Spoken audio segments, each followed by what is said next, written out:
Good afternoon, my dear brothers and sisters. If you happen to see coffee shops or restaurants around, you would notice at least an average presence of people present. Lalo na po kapag tapos na ang schedule ng klase o kapag tapos na ang working hours. And I would remember my seminary classmates and call those moments as debriefing moments. Doon hihinga, doon magkakwentuhan, doon huhugot ng lakas muli mula sa pagsasamang nangyari. You would see families, friends, classmates, co-workers, office mates, cliques all together.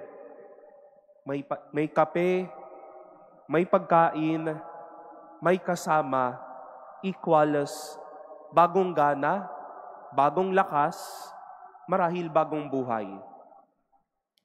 We've heard an interesting story from our first reading about this eunuch. Uhaw po siya sa pagkilala sa Diyos. And thanks to Philip for being present and also for explaining to this man who Jesus is. He then was baptized afterwards. Life was given to the eunuch.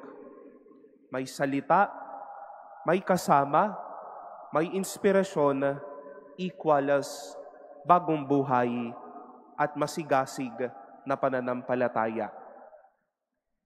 It is always our hope that whenever we celebrate the Holy Eucharist, or at least to our daily God-given moments, dahil may simbahan, may Eucharistia, may kasama, kaya tayo may buhay, kaya may bagong lakas tayo paglabas ng simbahang ito. The Lord willed a chariot, a word, the person of Philip, and a water, so that this eunuch may have new life, new zeal, and new passion for his living. The Lord has been so kind to us that a church and a Eucharist is here so that we can have life. We might need to open our eyes to, shall we say, avenues of life. May pagsasama, may kainan, may kwentuhan, may pagdadamayan, may pananampalataya, kaya may bagong lakas at may bagong buhay tayong yayakapin.